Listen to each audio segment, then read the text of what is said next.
Welcome to this series of lectures in oral medicine, this one entitled Salivary Gland Disease 1. If we look at salivary gland disorders, we can split them into non-neoplastic disorders and neoplastic disorders. We will cover non-neoplastic disorders in this lecture. Firstly, what is saliva? Saliva is a mixed solution of mainly water, 99.5%. Majority of which occurs in the major gland, the parotid gland. It has a pH of 6 to 7, neutral. Otherwise, if it was acidic, it would be more prone for caries production. Components include inorganic, organic, and macromolecules such as proteins, lipids, and fatty acids. Saliva has many functions, mainly protective, digestive, control of water balance, and other things intraorally, such as denture retention and lubrication. Salivary flow rates, normally unsimulated salivary flow should be around 0.3 mils per minute or greater, and this can be measured by getting the patient to collect saliva unstimulated in the mouth for 1 minute, spitting into a graded receptacle, doing this 5 times, and then dividing the volume by 5 to get the mils per minute. There are major salivary glands, mainly the two sets of parotid in the maxillary region, submandibular and sublingual in the floor of the mouth region. Minor glands occur almost in most of the oral cavity except for the anterior hard palate and gingiva. What sort of investigations can we carry out on salivary glands and saliva? You can do a saliva flow test, as I mentioned earlier, by getting the patient to spit into a receptacle. You can look at the chemistry, analyze the chemistry of the makeup of the saliva. MRI is probably the best way of looking at, from an imaging point of view, to get an idea of the disease process, tumours, and any other problems that may occur with the salivary gland architecture. Silography, where you inject some radiopaque material into the salivary gland and then look at it under radiograph, that can give you an indication of normal or abnormal salivary gland architecture and or the presence of saliva. Sinter scanning is where you inject a radioisotope material in by IV administration, such as iodine or tectinium, and then you look at this in a scan. Then, of course, you can do a salivary gland biopsy. This could be an excision of one or many minor salivary glands, as you would do in Sjogren's syndrome, to look for lymphocytic infiltrate, or you could be carrying out an incisional biopsy or a core biopsy on a major gland to get an indication of whether or not there is a neoplastic process going on before surgery is planned. Some of the common salivary gland problems, of course, there's developmental, and there are several causes of salivary gland swelling. Other problems, silolithiasis, which is basically salivary calculi, siluria, which is increased flow of saliva, and xerostomia, which is the subjective feeling of dry mouth.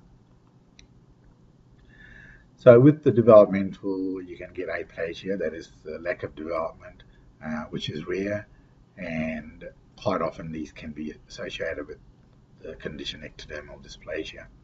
Hypoplasia is usually asymptomatic and not as rare as originally thought, usually found on autopsy. Salivary gland duplication, and then heterotrophic, which is things such as intrabony, Staphny bone cavity, which is a salivary gland inclusion causing a cavity in the bone, salivary tissue in lymph nodes and other sites. In this slide, we see a unilocular radiolucency below the inferior dental canal. This is quite commonly caused by a salivary gland inclusion, such as Staphny bone cavity. And then You can get lymph nodes with salivary gland involvement, and this is a histopathology of a lymphoid congregation in a glandular tissue. Developmental salivary gland disorders, one such condition is polycystic or dysgenic disease of the salivary glands. It's a rare condition which can be either unilateral or bilateral, and enlargement usually present in childhood. And in this histopathological side, you can see glandular architecture with some glandular tissue and cystic cavities within that lesion. So if we look at tumor-like lesions, these are not neoplastic. Salivary gland hyperplasia, sclerosing polycystic adenosis, psilosis, also called siladenosis, Castleman's disease, and Kumara disease. So salivary gland hyperplasia, adenomatoid hyperplasia of the acini, it's a painless sessile swelling, often occurring in the palate, as seen in this photograph, may give the appearance of a neoplasm, and it usually consists of hyperplastic mucous acinar cells.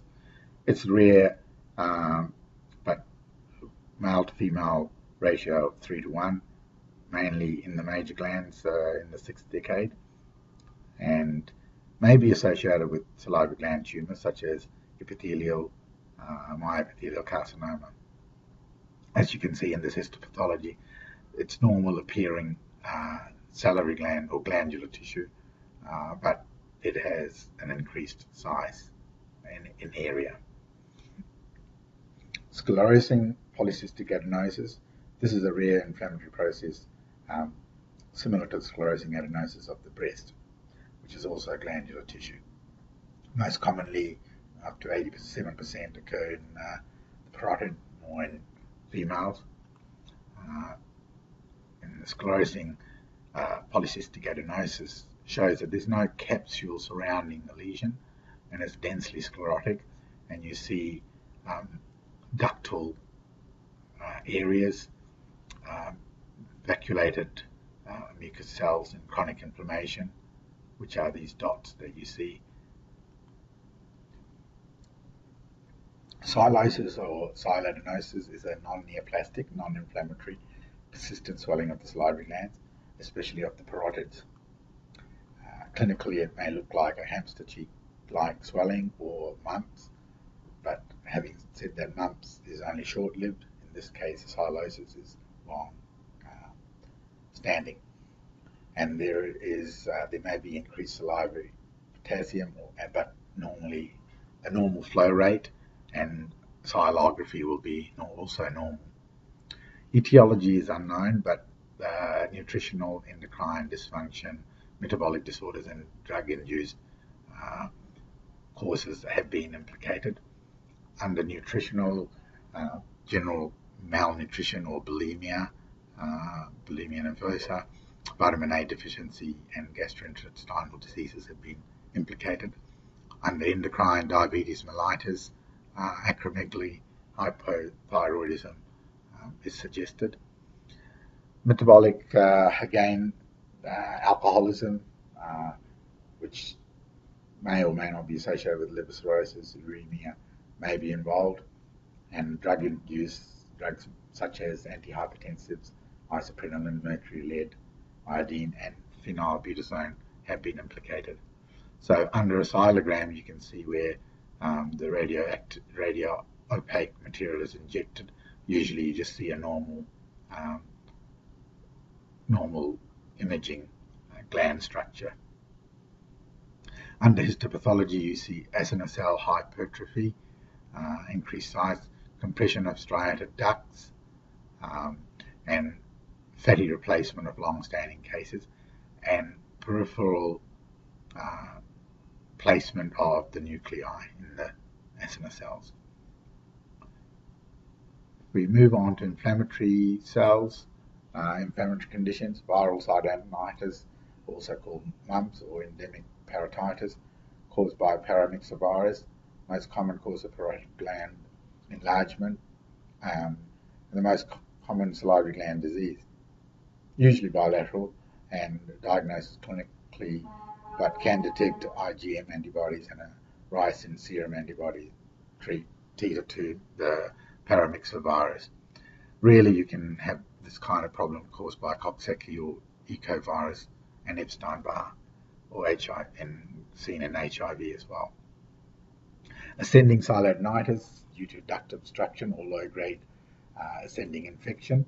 Usually this is unilateral with patient complaining of tendon swelling, and there may be purulent discharge, which is salty in taste. Recurrent perititis can occur in children or adults, usually due to persistent factors such as a calculi or a duct stricture. And it's a recurrent painful swelling which can be uni or bilateral. A little bit more information about mumps. It's endemic perititis caused by paramyxovirus. Most common salivary gland disease, increase in incidence in the West more recently. Incubation period is 2 to 3 weeks, and spread by direct or droplets. Spread. Clinical features, usually in young children or young adults. 50% can be subclinical. They may show mild fever with headache or neck pain, bilateral painful parotid gland swelling. Complications can be many. Cranial nerve palsies or eighth nerve deafness can be a possibility. Under histopathology, you do see presence of lymphocytic and plasma cell infiltration in the parenchyma, hyperemia, there's increased blood supply, and acinar cell degeneration and vacuolation. Stomatitis nicotina is caused by smoking, or it could be pipe smokers as well as smokeless tobacco as well.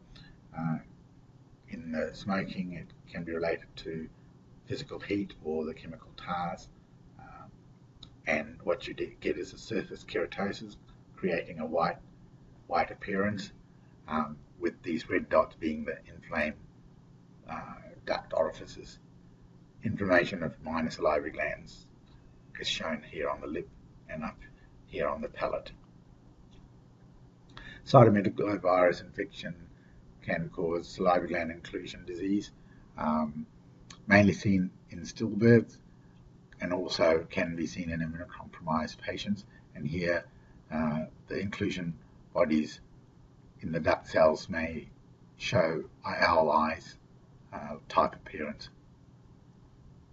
HIV salivary gland disease occurs in 5 to 10% of parotid gland involvement, enlargement, may be associated with EBV, Epstein-Barr virus or cytomegalovirus, and it creates a Sjogren syndrome-like condition with xerostomia or hyposalivation. And usually you get a bilateral parotid gland swelling, parotid lymphoepithelial cysts, lymphomas, and carpocysarcomas can occur but uncommon. Microscopically, what you see is follicle lysis. Here in this, you see multiple purple dots. These are lymphocytes, and usually a CD8 positive lymphocyte infiltration. And they might see some epithelial myoepithelial islands and multiple cysts, which are not seen here but can occur. Bacterial infections can be listed as tuberculosis, syphilis, or cat scratch disease. TB is rare in the salivary glands, but there's a rise in incidence in the West now, and what you see is intraganglial or periglandular lymph node or salivary gland parenchyma involvement. And with tuberculosis, what you get is non-caseating granulomas, which is necrotic centers. Cat scratch disease caused by Bartonella henselae occurs in children and young adults, and you see parotid gland may be swollen in about 3% of the cases. And sarcoidosis, this is a granulomatous condition which may affect the parotid glands as well as minor glands. and what you see is a painless, persistent swelling of the parotid. And if this is associated with the facial nerve, you may get facial nerve paralysis. And if that's associated also with uveitis, this is called Hereford syndrome.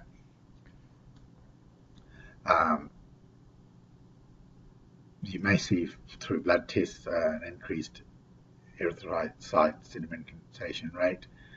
Serum ACE levels may be increased, and leukopenia and hyperproteinemia. Chest radiograph may show some hilar lymphadenopathy, so bilaterally, and on the skin you might see erythema nodosum. Histopathologically, there are non-caseating tuberculoid granulomas consisting of mainly macrophages and epithelioid cells with Langerhans-type giant cells. So these are non-caseating granulomas compared to TB, which has the caseating necrotic granulomas.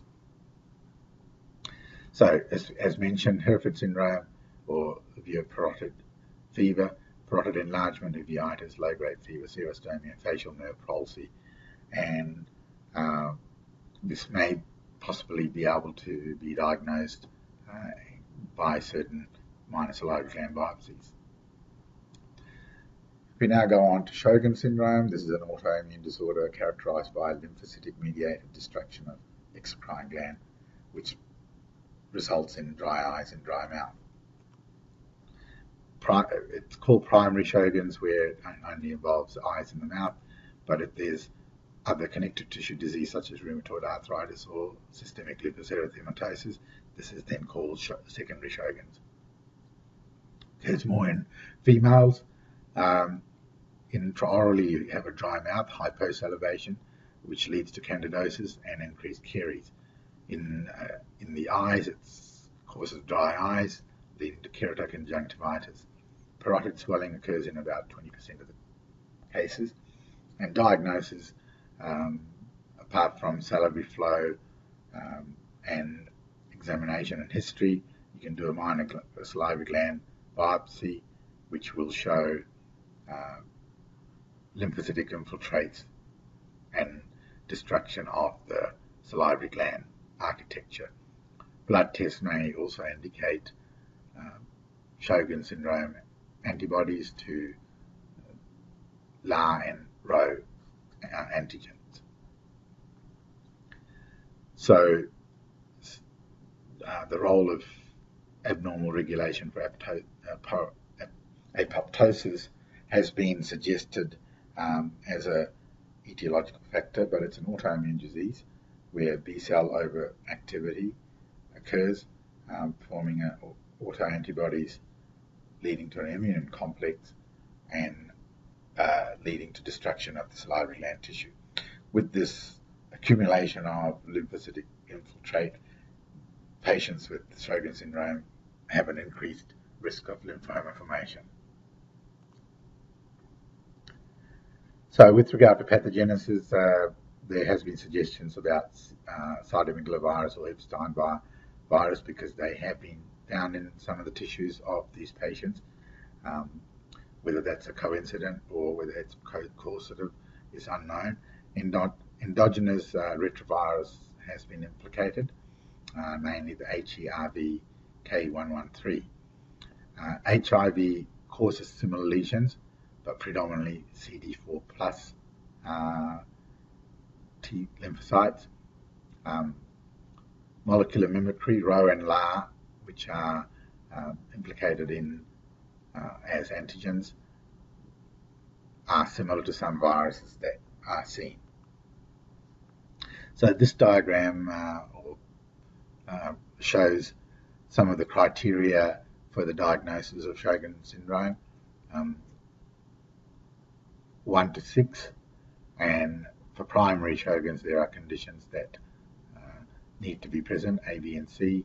For secondary, also explains what the definition of secondary is. So as mentioned earlier, it has been suggested that people with Sjogren's syndrome have an increased risk of lymphoma, and they may be mucosal associated lymphoid tissue, and lymphoepithelial lesions, gastritis, and lung involvement.